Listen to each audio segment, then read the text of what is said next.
Welcome into our first McPherson College Coaches Show. This has been something that we have been trying to do for quite some time. I'm Jim Joyner. This is the most popular man in the entire city of McPherson, but certainly now at McPherson College, Steve Sell. Steve, we've been wanting to get this done. There are a lot of other schools in the KCAC and other levels of collegiate athletics that get to do this, and you and I are excited to be a part of the Bulldogs here and get things going this fall on Wednesday nights. Yeah, and the thing is, I've covered McPherson. This is my 41st year of covering McPherson College athletics, and right now I feel like the programs at McPherson College have never been better. When you look at the KCAC Commissioners Cup, they finished, and I think it was in the top 4, top 5 out of 13 schools.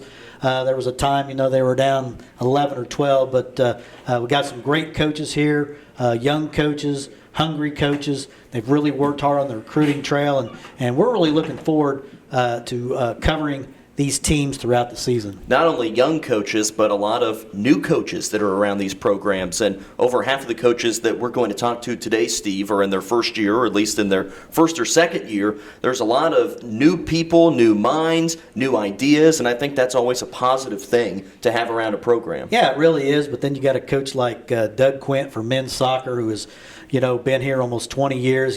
He's really been the most consistent guy. And his program has really been consistent. The Bulldogs perennially have been in the top 3. They've won some conference championships, and gone to national tournaments during his time, and he has really built a fine program. So for our coaches show, we wanted to give you a little rundown of what's going to be happening every single week. We will run this on Wednesday nights on 96.7 FM KBBE. You can also listen to it live at midkansasonline.com. We will also be posting that to our podcast page at soundcloud.com/KBBE Sports, as well as on the video side. We're recording this. We're going to use it for social media. Sports Information Director Extraordinaire Jeremy Nelson will be all over it. I believe he'll be posting it to YouTube. He will have it up at the McPherson College YouTube. They'll post it on the website. We will have it on our website at midkansasonline.com. There are a ton of ways to be able to access this, Steve, and I'm sure you can write a story about it to make sure everybody knows where they I probably can't access it since I'm computer illiterate, but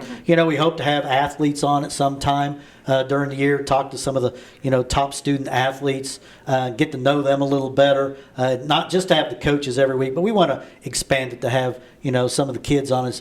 McPherson Athletic Director Shane Bacuso always says it's all about the kids, and it's going to be about the kids and the coaches here at McPherson College. Well, without further ado, let's dive into our coaches show, starting off with McPherson College football coach Jeremiah Fiskus.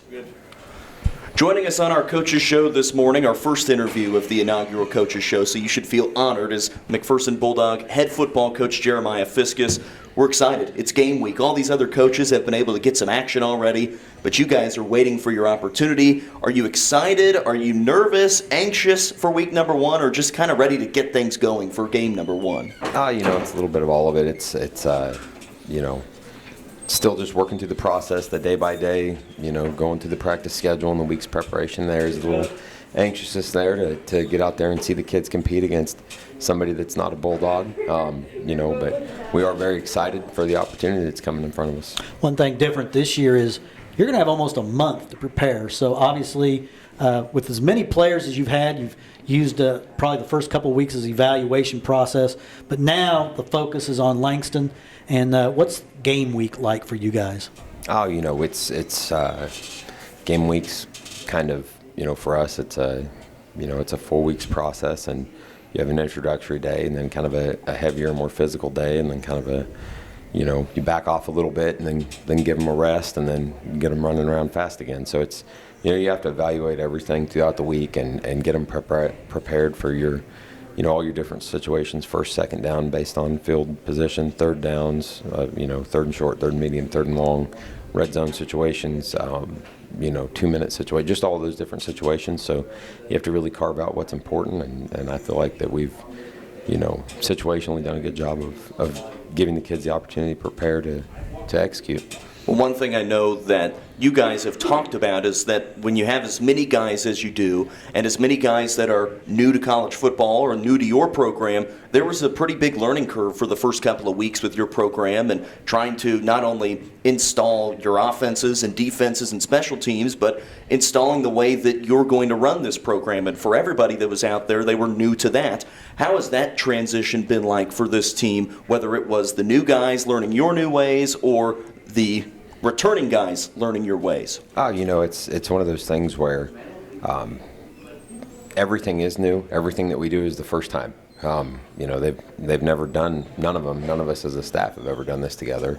So the biggest thing is just communicating clearly on the front end and setting the expectation for whether it's a drill, whether it's a travel deal, whether it's, this is how we're going out for warm up. It doesn't matter. It's communicating clearly and setting the expectation, and the kids have done a really good job with that. And there's obviously, with it being the first time and with over 60 of them being freshmen, you're going to have to slow down and teach them on the go, like, hey, this is what we meant when we said this. So it's a lot of you have to be patient. You can't let the frustrations of a new situation or a young situation, aggravate you as a coach. You just have to do a really, really good job of slowing down and teaching them because they don't know.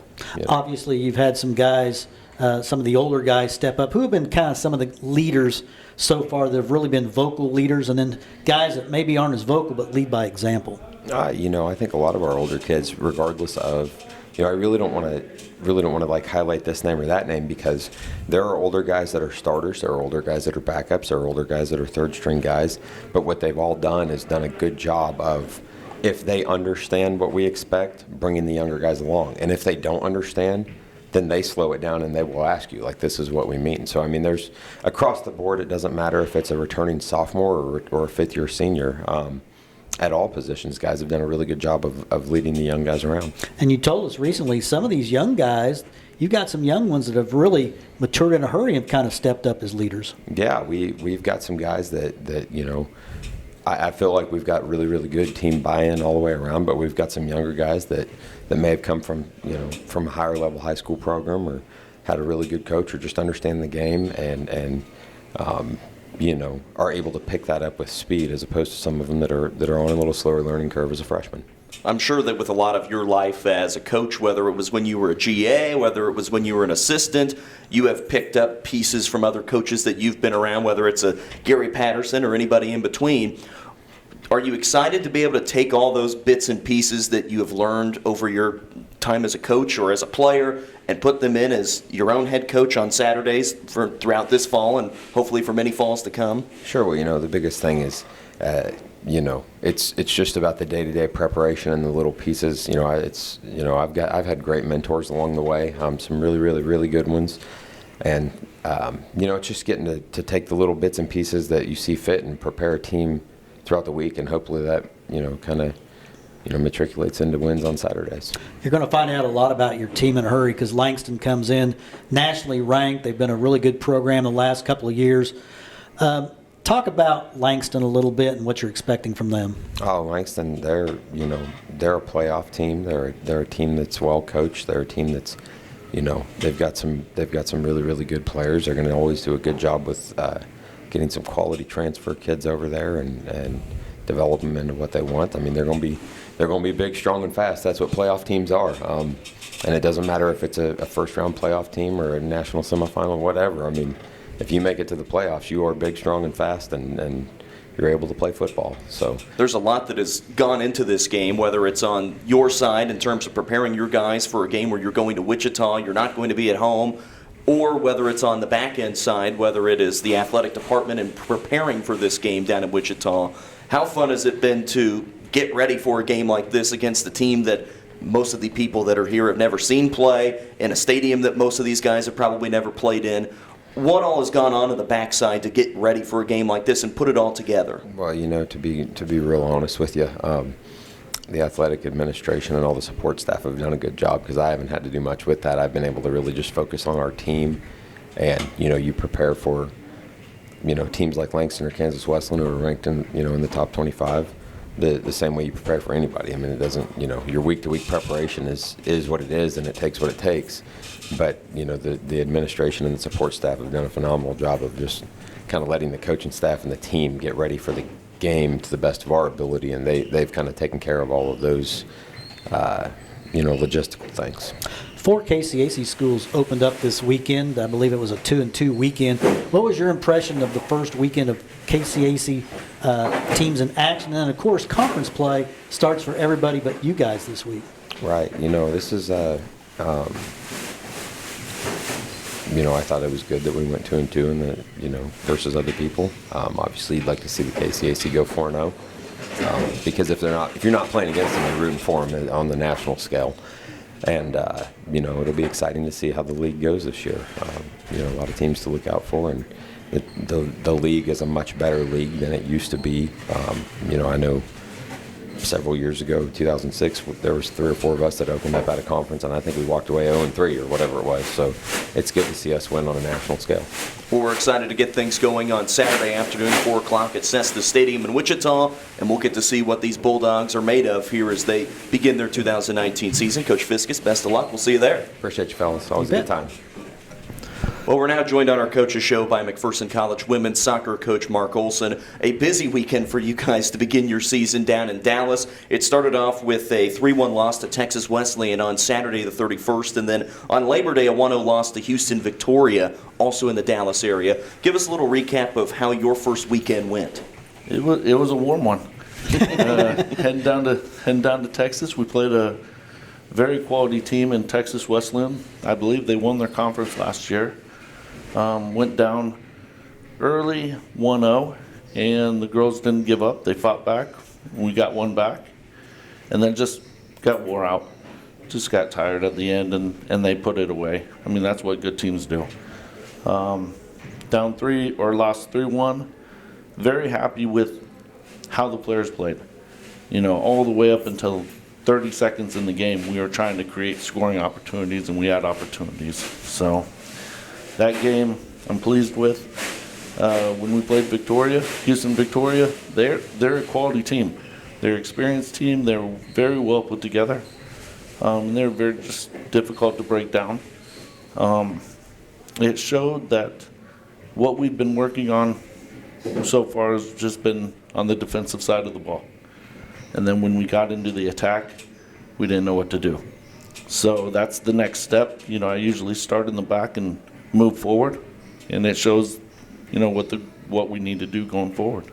A lot of young players this year, new players trying to fit in, but obviously you feel like this team is better than last year, and games like these first 2 can only help you because you played quality competition. It wasn't like you were just going out there and playing nondescript competition. You played really good competition, and you played right with them. Yeah, no, I'm very pleased. This team is a lot of fun to work with. We added 8 players, 4 transfers, 4 freshmen, and I believe 7 of the 8 started for us. So when you look at the stats, when you look at the game film, it's a complete different team from last year to this year, and they're a great group to work with. One thing I did notice, you're very solid in goal. You have 2 goalies, which is kind of a luxury, but talk about your 2 goalies, and look like they both took their turn and did an outstanding job. Yeah, Christy Silver, she was a all-conference, I believe, second team as a freshman.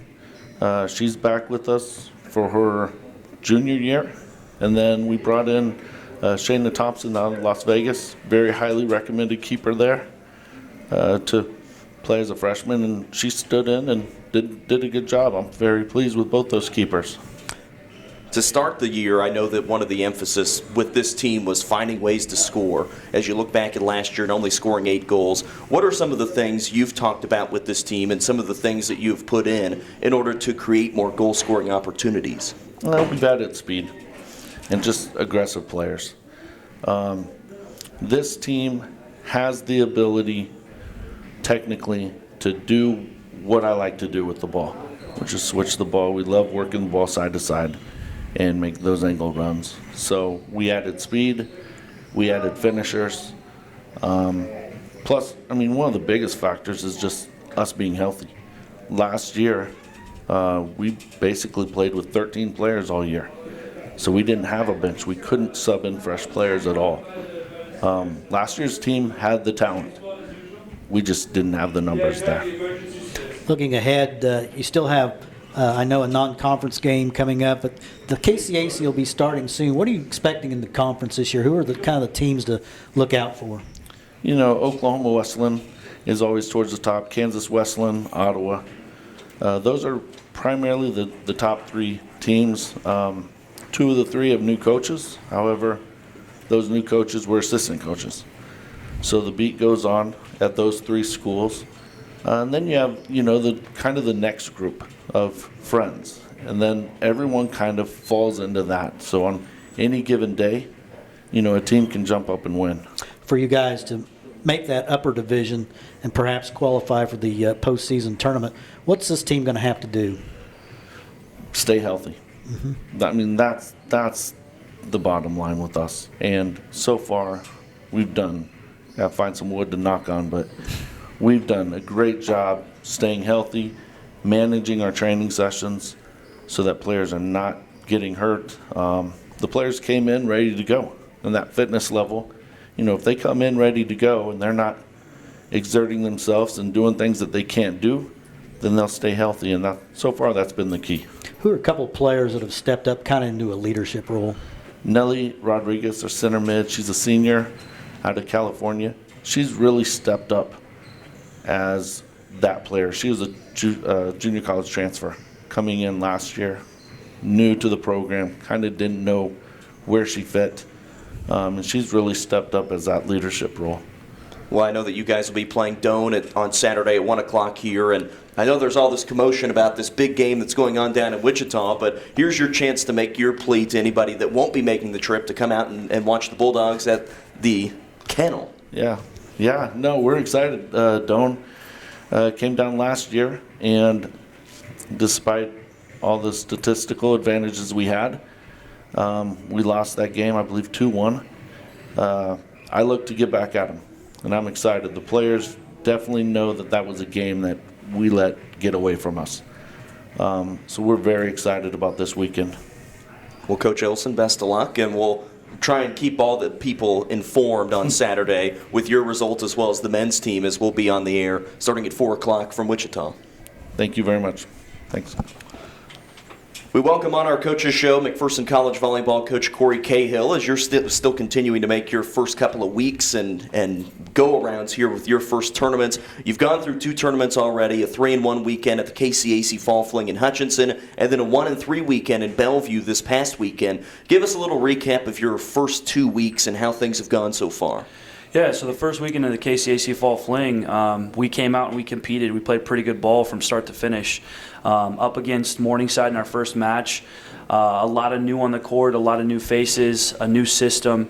They did a really good job of adjusting and figuring things out going into our next 3, and it showed. We played really good volleyball and came out with that 3-1. Going into our second weekend, we knew it was going to be a tough weekend against some really quality competition going in, and we prepared for it. It was in a tough environment to play in, and we went in there and just played our best and up against some really quality teams. Didn't quite come out with the record we wanted, but we learned a lot from it. Those first 3 matches were up against, top 25, top caliber competition, teams that are much bigger than us, stronger, more athletic, and we just had to play better volleyball, and at times we did, and at times we didn't. We broke down, and against that level of competition, we can't afford to break down. What did you feel like your team did best in the first 2 weeks? What was probably the area that pleased you the most? Just their drive, their competitive drive, their attitude, the way that they just stay positive and just keep pushing forward is definitely the biggest thing. Like I said, there's a lot of new, and for them to just stay positive and know that the system's going to work. We're going to figure this out. We're going to get there when we need to get there. It's not about how we start, but it's about how we finish.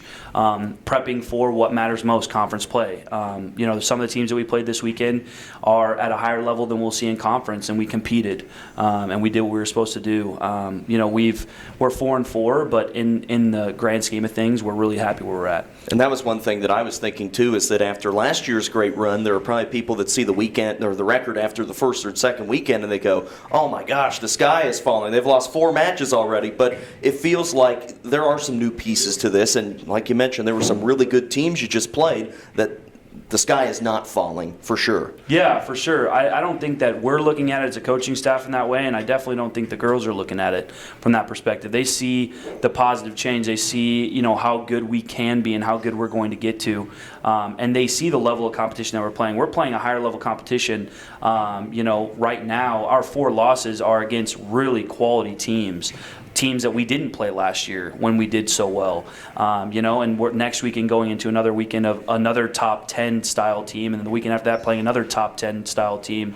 Our schedule is tough, and it's good for them. It's good for us to play against some really quality opponents moving into our conference opponents, and the girls get that. They get that for sure. And you don't have much time because I believe conference play starts on Wednesday, Bethany College, and big rivalry. I know you're probably already being told that Bethany's a big rival here. So you had great fan support last year, and I'm sure for your season home debut, you'll have great fan support again. Yeah. Luckily, so this Wednesday isn't a conference match, so it's a non-conference opponent. So it is Bethany within conference, but luckily we get to see them before our actual conference match starts. They're a much improved team. Under Brandy, she's done a great job over there. They've gotten a lot better since last year. I think overall our conference has improved a lot since last year from a lot of the teams that I've seen. So, and I think the girls see that. They know that, they see that, and they get that we have to play our best volleyball to do some big things this year. I think there are probably some people that are listening to this, and it's been as equally confusing for me. Can you give us the basic 101 on why half of the conference matches are non-conference and then half of them will be conference matches? It's very, very confusing. Have you figured it out in your short time here? Yeah, I figured it out. So basically we have a single round robin, so we play every team one time. That counts towards our conference record.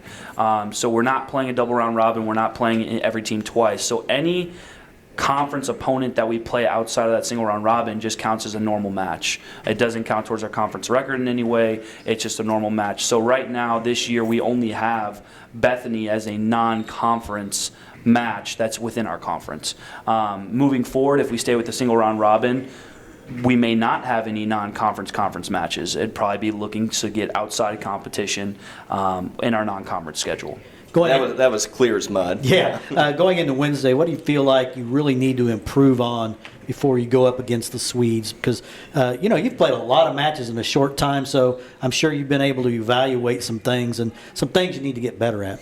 Yeah, a big factor is figuring out our blocking scheme, and not only figuring out our blocking scheme, but just getting better with our lineups. Playing against, in the first weekend, against a little bit lower level competition, we didn't really see the holes that we have.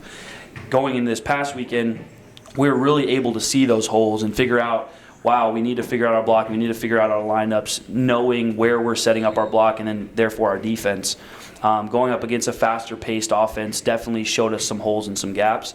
So yesterday's practice, we really focused on that, really focused on getting better, not only in our blocking scheming and our blocking execution, but also our serve receive. In our first week, our serve receive was nails, and it showed in our offense. Our offense clicked.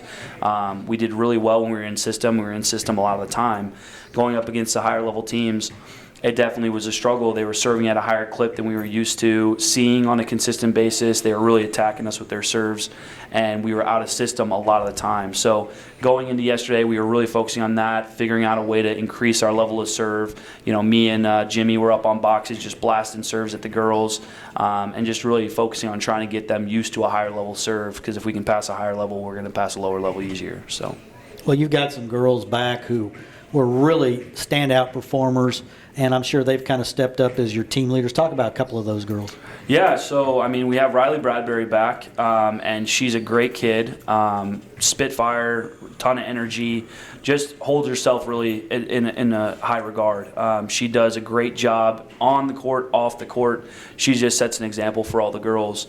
So she's doing a great job. Our two setters returning, Kate Highness and Skylar Lane, They're doing a great job, whether we're running the 6-2 or we started running the 5-1 this past weekend with Skylar, and she really stepped up. And so that was great to see. And Kate did a phenomenal job of supporting her and just being ready. Bree Wallace is a returner that had some impact the past couple years, and she's done a great job, whether I need her on the right side or the outside. She's been super flexible, has done a really good job for us. Jamie Cease, she's reigning KCAC Libero of the Year. She has definitely improved and figured out our system and done things, and she's just really figuring it out. Technically and things like that, she has so much room for improvement, and she knows that, and she's just getting better and better every day, and her attitude's phenomenal. She's so easy to play around. She really keeps us on an even keel, so she does a great job with that as well. Well, you had the fortunate break of coming to a program that's coming off of a conference championship, and when things are going great, because there are some coaches that are in this building that have had to do some work to build to be a conference championship team, what do you see are some of the things that you need to continue to do here in order to sustain and be in the top three and continue to win at the highest level? Yeah, so I mean, we look at it, we say, wow, I mean, they had a great season last year, and something that us as a coaching staff and as our players have kind of gone through is last year, and we try to look forward and we try to say, we had a great run, great season last year, and we did some really great things, but this is a whole different group with a very different look on the court, very different personnel. Had a couple transfers come in, have some new faces on the court that didn't really play much last year, that are stepping up. Liz Williams, Trisha Mathewson. I mean, there's some new faces. Jules Yanez and Revan Bradbury. I mean, players that didn't have a whole lot of time in last year's very successful season that are big pieces this year. So going through that, we just have to realize that we just have to keep building and keep building on what we're doing. The culture is a big thing for us, not cheating ourselves, not making sure that we hold each other accountable. Every day we go in there, we work to be better, and we have a ton of fun. We play a ton in practices, and we know that we just have to continue to improve. And the girls' mindset's phenomenal. They're super responsive. They get it. So going through that is a big piece, and just making sure that we can continue to improve. Well, Steve has mentioned the Bethany match, which will be on Wednesday night. This is running from 6 to 7 on Wednesday, so it's probably just about to start. So you can tell people, come out to the Sports Center and watch the Bulldogs take on the Swedes. But then this weekend, Saturday, you'll be going up to Hastings. Is that just 2 matches on Saturday? 2 matches. So we'll go up Friday night, stay overnight, and then we'll play Roosevelt in the morning, and then we'll play Hastings in the afternoon. 2 matches just for that day. Enough trips to Nebraska after this weekend, I imagine. Yes, I will be glad to be done with the trips to Nebraska. Well, Coach Cahill, best of luck this week, whether it's tonight against the Swedes or coming up on Saturday in Nebraska. I appreciate that, guys. We continue on our coaches show this Wednesday evening as we talk with McPherson College men's soccer coach Doug Quint. We've already talked with Coach Olson on the women's side, talking about their first weekend. We're going down to the Dallas area. You guys were with them, did the same thing. Came out with a 1-1 record, a 1-0 win over Texas Wesleyan, and then a 4-1 loss on Monday to Houston Victoria. Give us a little recap of your first weekend and your thoughts on your team's first 2 games. Yeah, it was good. It was a good growing experience for us, for sure. The first game I felt really well with some of the adversity that we faced. Some players that haven't been cleared, battling some heat elements down in Texas. Obviously, the humidity and the heat. It was a scorcher down there on Saturday, and go down and play 2 opponents that. One of them was in their 4th game of the season, and the other one was in their 2nd game, but they had played 2 Division II exhibitions prior to that. Was really good for us, especially for our young side. I was really pleased to see us be able to hold on and get the victory against Texas Wesleyan at their place. I felt like last year's team would have figured out a way to concede a goal somehow, and we didn't. We held on tight and did a lot of good things, and that was great to see our young players in that match do. When I looked at the stats from the matches this weekend, one thing that jumped out at me, a lot of new players. Yes. You had a huge senior class last year, a class that had a lot of success in their careers, but a lot of new players. Mm-hmm. I agree. A lot of new players, a lot of young players too. And so us getting them together, doing a lot of team bonding and putting them in some adverse situations to get to know each other, to lean on each other back and forth has been really helpful. Well, I know last year, looking at your schedule, and I believe it's still to be true this year, your non-conference opponents have been really, really strong. And last year in particular, the teams that you were playing were extremely good in the non-conference. Do you like being able to be tested like that? Do you wish that they were just maybe one notch down? But do you like that test early on in the year? I do. Last year we didn't do that any favors to our side. The thinking behind that was you have a lot of returners, a lot of seniors that have played 4 years and been in 2 championships, had defeated Oklahoma Wesleyan on the road, and so we decided we're going to play the toughest schedule we can. We didn't realize that we'd lose 5 starters, 4 of them for the season with season-ending injuries, and that really did not help us last year. This year we toned it down a little bit, but we still have real formidable opponents, especially Concordia is off to a great start. They went down and beat Oklahoma City at Oklahoma City University in Brian Harvey's field dedication, and I mean it was a 4-0 thrashing, and that's pretty impressive victory for them. So Concordia is going to be a very good opponent. They're usually top 3 in the GPAC, and so is Midland University as well.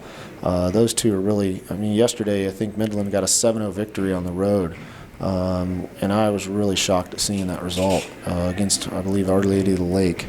And so it tests us. I mean, you really don't you don't know what you're going to, I mean, you can get into the conference and feel really good about yourself, but if you're winning games that I feel we should win, but we've got to be able to see some opponents that potentially we could see in a national tournament setting to really put us under pressure, to really help us learn about ourselves in general. Well, Coach, you're one of the longest tenured, if not the longest tenured men's soccer coach in the KCAC. I don't know if anyone's been doing it longer than you have. And you've had an incredible program here, probably the most consistent program at McPherson College in the last, 10 years. I mean, you're always up high. But you and I have talked about this before. The conference has changed so dramatically from about 10 years ago. Talk about recruiting, because it seems like so many of these teams, it's the international way now. Oklahoma Wesleyan, I think, almost their entire team is international players. How do you, recruit, guys from overseas and from other countries? It seems like that's the way everybody goes now. Yeah, it has changed. Changed a lot, and I'm not saying it's right or wrong. I wish there were some limitations to it for sure. I've always enjoyed having homegrown players, having Nick Torres come in here and set records for us as a McPherson, Kansas native is pretty special. And watching him grow up and knowing him since he was 8 years old was very helpful and very special just in general. But it's changed quite a bit. I mean, York is going to play. We're going to play York this year. They've got a pretty much all Brazilian side. Oklahoma Wesleyan. Pretty much Serbia has gone some Spanish sides, and they're off to a pretty impressive start. They beat Mid-America Nazarene yesterday, just for example, 8-0. Wow! And as we all know, Mid-America Nazarene is the top 3 in the Heart, and that was a very impressive and pretty scary result for the rest of us in the KCAC for sure.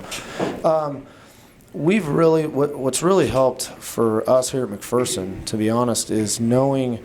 There's 2 agencies that I work primarily with, and one of them, the agent, is Daniel Gray, and he works with Pass for Soccer. And Daniel was a very, very respectful player at Ottawa University.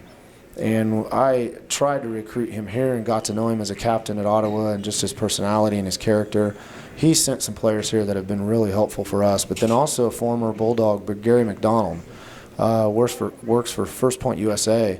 And we've got 2 or 3 of his players in the program this year. Just working with Gary and meeting up with him every year at the convention has been really helpful for our program. Well, as much as you have international flavor, you haven't forgotten the Kansas kids, and you still. I know Allen County, and that's been one of your places. I think Neosho maybe has been one of your places, but you have really done a good job recruiting Kansas JUCOs and Kansas high schools.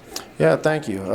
And the Kansas JUCO ranks has changed it drastically. I saw Barton County Community College, Garden City Community College, and Dodge the other day, and I don't think I saw anybody from the States on the roster. It's all international. And I asked some of the coaches why that's happening, and they go back to You had an international player that's practicing 5 days a week since he's 8 years old. They don't do anything but soccer, and so that's all they know. So the amount of practices they're getting over an 18-year career, by the time they get hit to the college ranks, they're just so much older, so much experienced.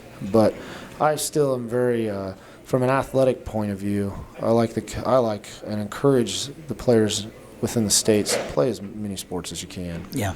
Just athletically, it makes you better. You've already talked about Oklahoma Wesleyan in the KCAC. You guys were picked third in the preseason poll. How do you see the the conference, shaking out this year? Because you've got a lot of really good teams in the conference this year. We do. It's gotten a lot stronger, a lot better. Teams are on the way up. They're doing the right things. Some of the younger coaches are leaning on some of the veterans to ask, just what does it do? What are you doing to make things successful? How have you done? And you want to see all the conference teams do well, especially in the non-conference. It's going to be an interesting race for sure. Obviously, everybody's chasing Oklahoma Wesleyan. To me, that's hands down, that's a formidable opponent. They're playing, I believe, their first 6 games in non-conference. They're all against top 10 opponents. They've already played Vanguard. Vanguard came in number 8 in the country, and they beat Vanguard at home 6-0. They play Baker too? They lost to The Baker. mighty Baker Wildcats. That's right. Yep, Baker. They had a 2-0 lead, and ended up losing 3-2. I'm not sure what happened there, but Baker scored 3 really quick goals. So they're off to a good start, and they're playing some pretty tough competition. Well, you guys will be back at home on Saturday at 3 o'clock, like we told Coach Olson. We have been pumping up this big game down in Wichita on Saturday, but if you're a big soccer fan, you've got a chance to see 2 really good opponents coming in with Doane on the women's side and on your side on the men's side. Yeah, Doane's a good opponent. We haven't played Doane in a long, long time, and so that was I know they came down and played the women's team last year, and I'm excited to get them down here and get a good game in on our home pitch and get out on the grass field and on that natural surface and be able to spread them out a little bit. They put all that money in for that brand new turf. You don't want to get on it if it's 100 degrees? No, not particularly. When it's 120 on the turf. Yeah, not particularly. And to be honest, the turf is 65 yards wide and our grass field's 75. And so just the style of play that we play and like spreading teams out and keep it just so much better to play on the grass field. Hopefully now we can get some things done to make it more game-like. Well, Coach Quint, best of luck this weekend, and we'll talk to you next Monday. Thank you much. Wrapping up our coaches show tonight, we are joined by McPherson College cross-country coach Kendrick Clay. We're excited to get you on for the first time and get things going here. You guys started off your season with a night run over in Hutchinson. Was that a little bit weird to have everybody running at night? Because I would think almost everybody on your team would prefer to run in the morning. Yeah, it's definitely different than the rest of our season. Kids actually like it. I think they're actually ready to go in the evening just based on college lifestyle. It's kind of neat to run under the lights, just like when you're a young kid and you get to play a ball game or something under the lights. The kids get ramped up for it. So there have been a few of these events pop up in the last decade around the country, these twilights early in the season. Well, both teams were able to finish 7th at this meet. What were some of your thoughts on how everybody ran and how your season got off to in the start that you wanted it to? Yeah, I think one of the things that I wanted to happen initially as I take the reins here in the cross-country program is implement kind of pack running. So I've used this term, it just kind of came to me one day in the office, red line, like one line of runners, through the whole as deep, far in the front of the field as possible. And our kids have bought into that right away. And initially, my gut was, okay, we did pretty well. They were focused on that. As I looked at the data a little bit closer, there are some things, obviously, that we need to address and work on. Well, for your first summer and first year and everything getting started, what have been your thoughts of the McPherson College programs and your adjustment to being here on campus? Well, it's been an easy transition. The student athletes have made it easy, especially the upperclassmen that have probably been under a different training format. They made the transition pretty smooth. So that was a sigh of relief for me. having been out of coaching for a couple of years. I didn't know how the kids were going to accept me. The department, the campus, the community is fantastic. My wife and I have loved the community so far. It's obvious why McPherson is one of the top small towns in the United States to live in. So, Who are some of the kids that kind of really caught your eye in that first meet down at Hutchinson? Who were the ones, kind of your leaders? the leaders on the course on the women's side, easy Ariana Archuleta. She's very focused. She's very task-oriented. She comes in every day to take care of business and train and follow the purpose of whatever the practice plan is, and she really tries to adhere to that. Men's side, I would say Kevin Beckman. He competed. He was steady throughout the whole race. He was engaged the whole race. Didn't have any mental lapses. We have a couple of newcomers. I think local Isaiah Moyer is going to be a talent if we can put the work behind it. He's extremely talented. He's not coming in with the type of training volume that we would want at this level. But once we're able to do that, if we keep him healthy, he's going to be a wreck in the years to come. We have a couple freshman women that have kind of invigorated our women's program a little bit. Savannah Moore from Ness City and Georgia Hitchcock from Cody, Wyoming. Those gals kind of caught my eye too, that they kind of handled that setting and weren't taken aback by their first college race. When you look at the KCAC, obviously it's kind of become a one-horse race, and really the race is for second. You'd like to say, oh, it is wide open, but realistically, all you have to do is look at St. Mary. Mm-hmm. They have everybody back on the men's side almost, and almost everybody back on the women. Obviously, they have really set the bar for everybody else to reach. Absolutely. And that's the standard, and you have to work towards the standard. You don't want the bar lowered. And they've done a lot of things right. Their kids are very self-directed. They do the work that they need to do in the summer months. No excuses. I think I heard a football coach this weekend interviewed said that, and I think it applies to any sport. You can't make excuses. The bar is where it's at, and you have to work towards that. I think they have a great culture from what I've observed. Their kids buy in. They run with confidence. When they step on the track or the course, they expect to have success. What is your vision for McPherson College cross country in terms of the numbers of people that you want to have here on your rosters, the way the program is and the culture it has? What's your vision of how you would like this to go? Well, I think one of the things that I'm trying to implement right now is the expectation that this has to be a priority. You talk a little bit in track and cross country. Sometimes that intramural mindset can kind of creep in, just that participation, and we're trying to revamp that a little bit and teach the student athletes what it takes on and off the course, if you will, to be successful. We need to probably work towards roughly 15 athletes per gender. Just in terms of depth, in terms of training, day-to-day flow, and kind of the push and pull mentality.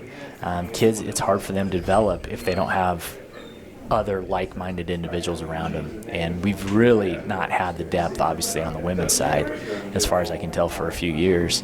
On the men's side, we've been okay, but there's not been the depth there.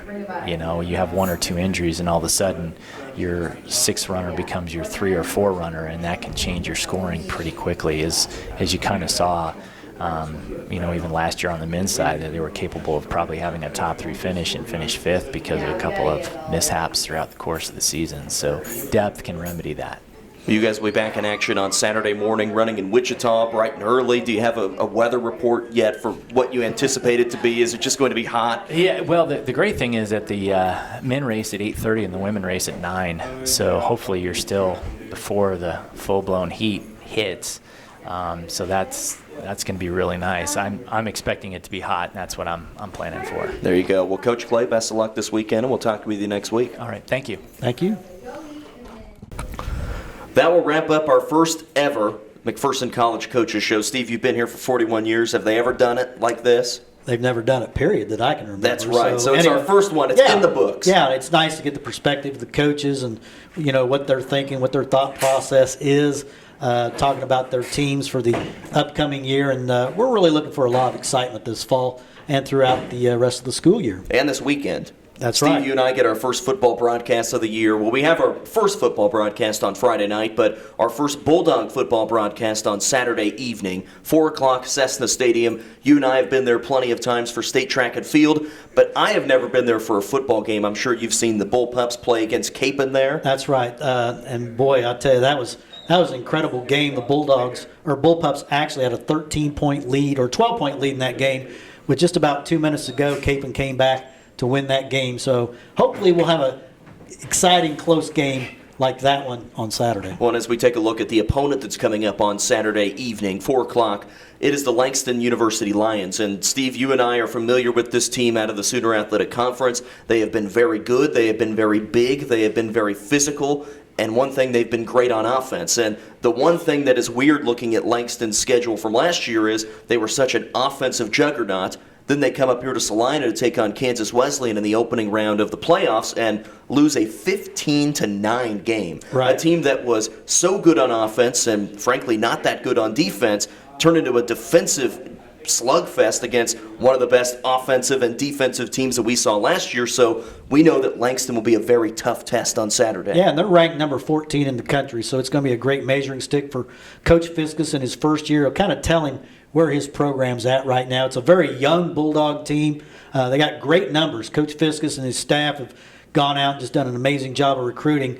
But I think there's about over 60 freshmen on this roster. So there's going to be some growing pains, but I like the direction the program's heading. I think offensively, this is a group that will be ready to go on Saturday as well. When you return a great quarterback like Ed Crouch, it always helps. But I think defensively, this team will be very good as well. A lot of new faces in new places, and they're a little bigger, a little faster, a little stronger. And I think they'll give a good account of themselves. So one more recap of our Coaches Show and where to access this. Number one, you can listen live Wednesday nights 6 to 7 on 96.7 FM KBBE here in McPherson. Let's say you don't live in McPherson. You can always access it during the live stream at midkansasonline.com. Let's say you're busy from 6 to 7 every Wednesday night. Go ahead and you can go back and listen to the entire show as a podcast at soundcloud.com/KBBE Sports. Let's say you're not good at podcasts. You want to watch it. You need to see what's happening.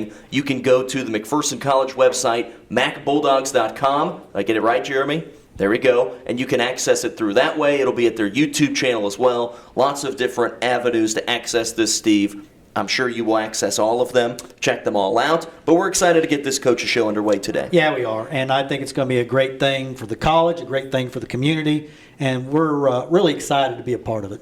We'll wrap things up for all of our coaches here for our Coaches Show. He's Steve Sell. I'm Jim Joyner. Thanks for listening and watching, and we'll see you next week.